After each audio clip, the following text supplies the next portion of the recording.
Now we come to a special part of this ceremony this year, URISA's GIS Hall of Fame. And I'm going to ask Dr. Barry Weller to come up here. Dr. Weller is a former board member, president of URISA. He is a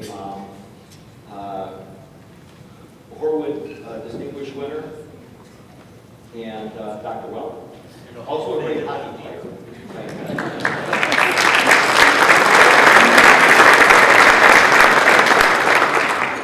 The last part is not true. I'm just a good hockey player. Canadians are very modest.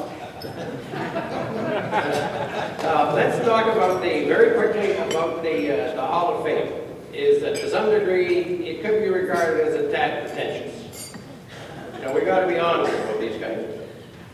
However, when you look at the people who have received the award and the people who are about to receive the award today through their agencies are not in the least bit pretentious. These are individuals who have made very, very substantial and distinguished contributions to the field. And what we want you to do, if I can get to this, I've lost it. There should be a list of recipients to the award. What I can do is work backwards because it's actually fairly long. And I can announce, I would ask you actually to stand because I don't think this has been done before, that we've actually recognized the people who are here who received the award. So with those who have received, been inducted into the URISA Hall of Fame, just stand up just so we can see who's here. We have Will Craig.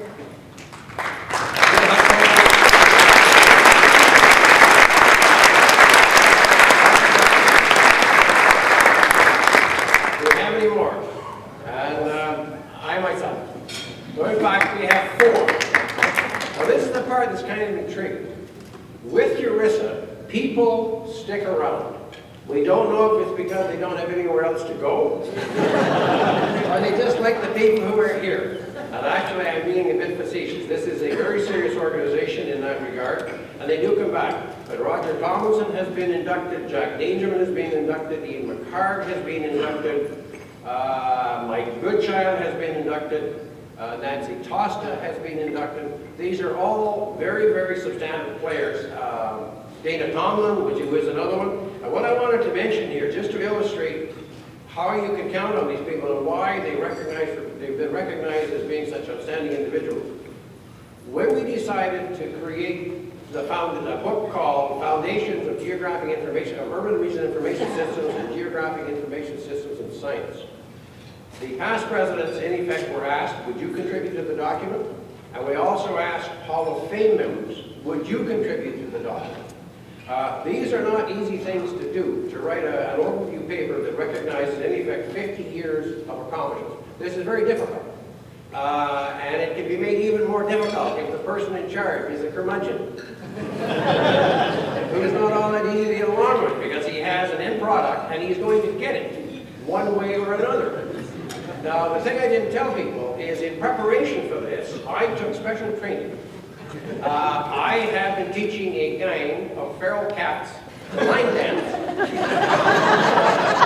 And it isn't just the line dancing, it's to polka music. Once I mastered that, I had no problem dealing with any of these people. Now,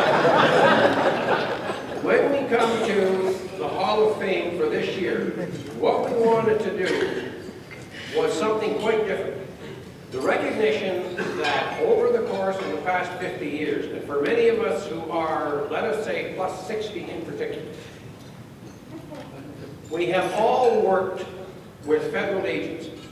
And the recognition was that this field would not have gotten to where it is today and where it's going to be tomorrow and in future years without the full engagement of members of staff in a selection of federal agencies. And we identified 9 of them, which would constitute really the short list.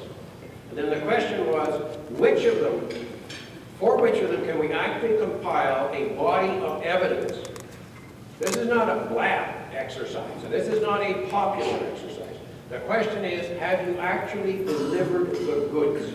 That requires a body of evidence demonstrating that you have done that. For this year, we selected, actually, eventually inducted 5 agencies whose contributions to this field have been exempted. Without a shadow of a doubt, they have been exempted. Now, in that regard, I was assisted by Cy Smith, Will Craig, and Pete Crossell. Would you take a bow, please?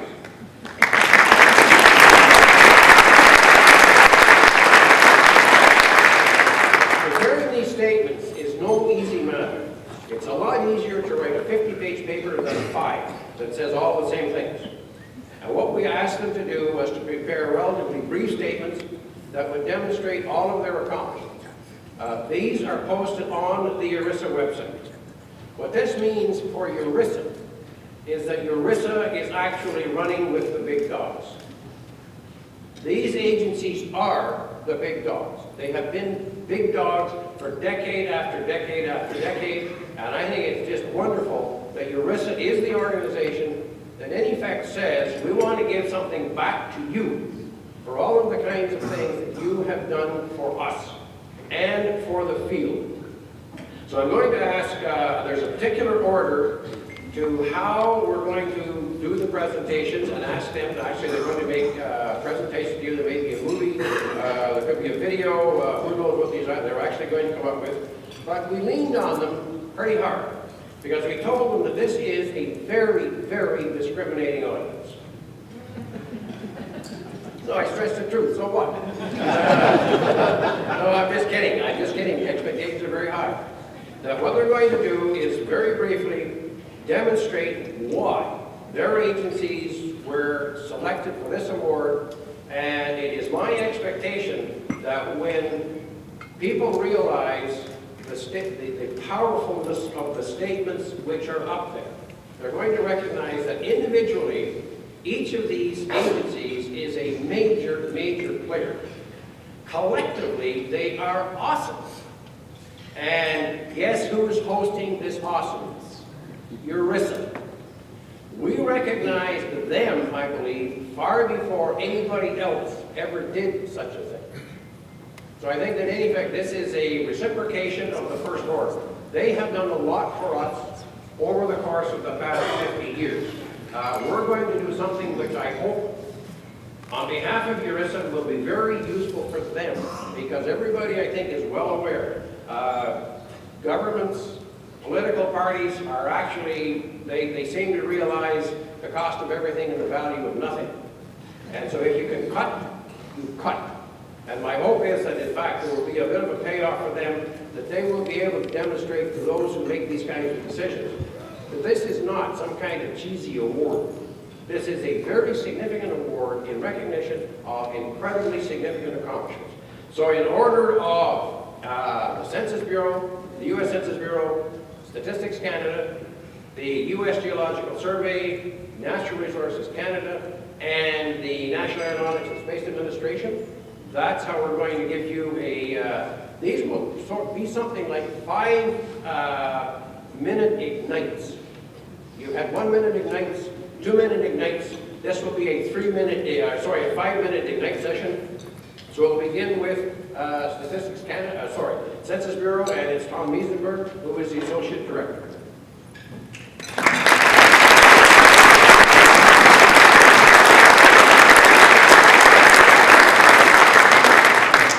Well, thank you, Barry. It's really, on behalf of the entire U.S. Census Bureau, I'm honored to receive this award. The Census Bureau and URISA have a long history of working together, beginning with URISA's founding in the 1960s. The transition from door-to-door enumeration to mailing questionnaires in the 1970 census led to the development of the GBF dime files. And URISA's leaders like Dr. Edgar Harwood and early pioneers in computer science contributed to these developments. We have a short video that I think describes some of the groundbreaking work that was done at the Census Bureau. And it was done in partnership with URISA, the U.S. Geological Survey, and countless others. These developments, along with the addition of the legal and statistical boundaries, the geographic area codes, name, and feature attributes really built a geographic mosaic that I think helped really spur the whole GIS industry. The valuable geospatial resources really were the beginning of what we now know as the GIS industry. So I'm really quite pleased on behalf of the entire Census Bureau to accept this award. I think we're committed to continue a leadership role, and I think it's really a great testament to the leadership we've had in our geography division. So why don't we roll the video, and this will provide some of the history on what the Census Bureau has done. So,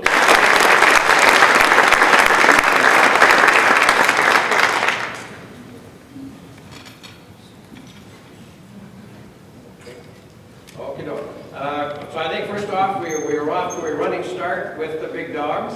And then when you look at that, that is a marvelous encapsulation of the contributions that the Census Bureau has made. And for almost every slide that's up there, you can find an event at URISA in which it participated. So now we're going to continue the database development theme, the statistics theme. The second inductee for 2012 is Statistics Canada. At one time, they were well known for their geographically referenced data storage and retrieval system, the GIS-SR, which was right in there in the early stages of the U.S. Census Bureau when they were doing their work on dime file and those kinds of activities.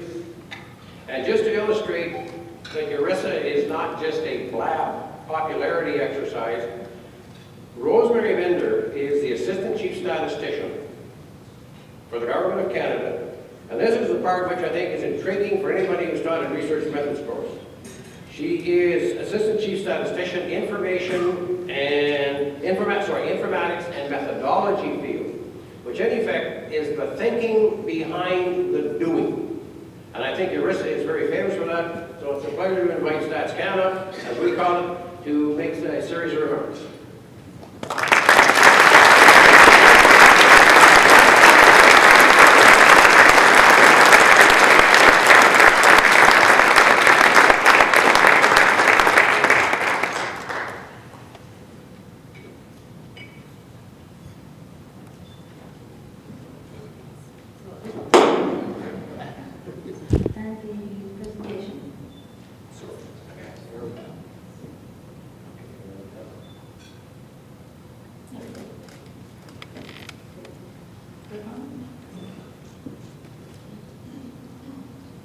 Informatics and methodology, eh? I'm trying to figure this out.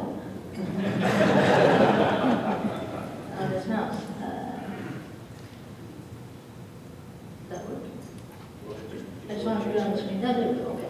So, good morning and thank you. And I'd certainly like to thank URISA for including us among such distinguished company and by inducting us into the URISA GIS Hall of Fame. As the National Statistical Office in Canada, Statistics Canada has relied on geographic data as an essential component of its operations. Geographic data are used in all aspects of our business, from collection, processing, analysis, and dissemination of statistical data. Without geographical data, it would simply not be possible to produce the statistical data required by today's decision makers. In particular, modern approaches used to collect, process, and disseminate national census information rely heavily on detailed geographic information. Our quinquennial census is a rich source of data at very small levels of geography, and its spatial dimension is key to the presentation and analysis of the results. GIS, in some form, has been an important element of the technology and methods we've used for nearly 50 years. Over the decades, our use of this technology has enabled us to improve our business processes and better meet the needs of our data users. Three main elements within the GIS realm have been critical to the evolution of our statistical programs: the research, development, and application of GIS technology and science in our business processes, integrating GIS technology into our geographic data products to enhance the capability of data users in their analysis of statistical data, and sharing our experiences, sometimes teaching, sometimes learning, often partnering with a broad range of users in Canada and internationally, including all levels of government, the academic sector, and other national statistical offices.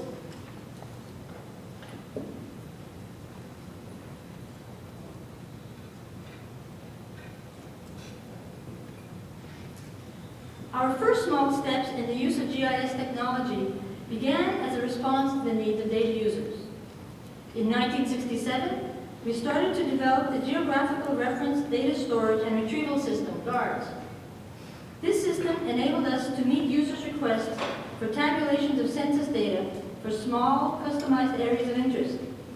We accomplished this by creating a road network file, coding census responses to points representing very small levels of geography, and developing the ability to encode a user's custom boundary. This service became available for the 1971 census.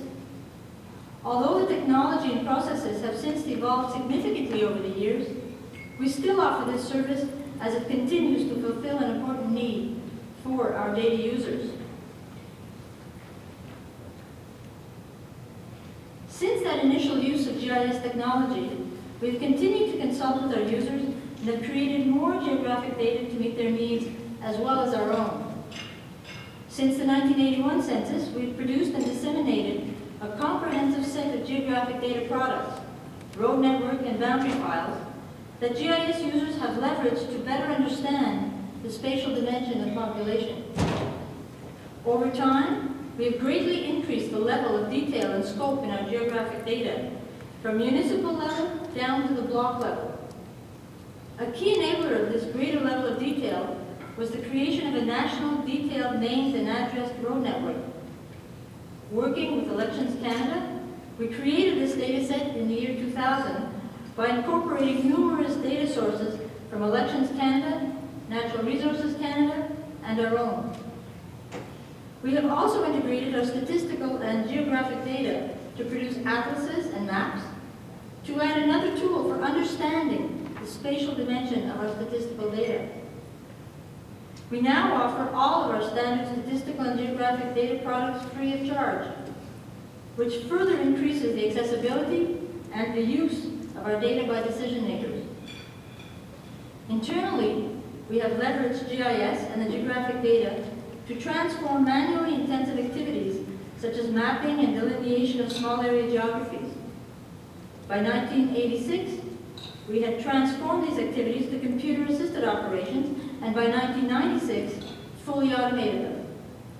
Over the last decade, we have continued to improve the quality of our geographic data products and further exploited GIS to improve our internal business processes.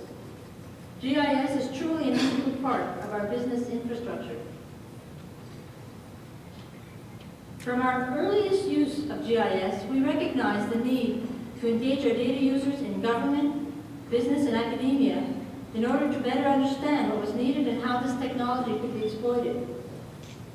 These exchanges have occurred in meetings, including with URISA, with conferences, workshops.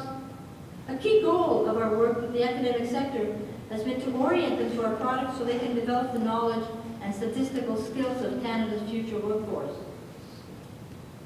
Our success in exploiting GIS has been achieved through high levels of collaboration and partnerships with government entities throughout Canada, including Elections Canada, Natural Resources Canada, provincial and territorial government departments, and numerous municipalities. We've also benefited from exchanging experiences with our colleagues internationally. This includes exchanges with other national statistical offices, with the United Nations expert committees and working groups. In particular, a close working relationship with the U.S. Census Bureau has been of great benefit to both our organizations.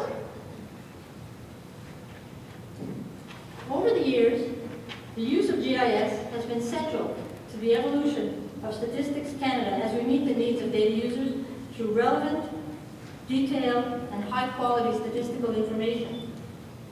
The external and organizational environments in which we operate continue to present new challenges and opportunities. The increasing need for statistical data, the cost and difficulty in reaching respondents, and fiscal pressures require us to continue to leverage technology in a cost-effective fashion to meet our objectives. GIS is a key technology to help us address the challenges we face. For example, we will be more fully exploiting GIS in our decision support systems for active collective management. We are also redesigning our dissemination infrastructure, where the geographic dimension of the data will be even more prominent. So Statistics Canada is honored to be recognized for our leadership role in advancing GIS technology for the production and dissemination of statistical data in Canada. The agency is most proud of its staff, who have partnered with organizations in Canada and internationally to develop and adopt innovative GIS solutions to meet increasing and evolving data user needs. Thank you.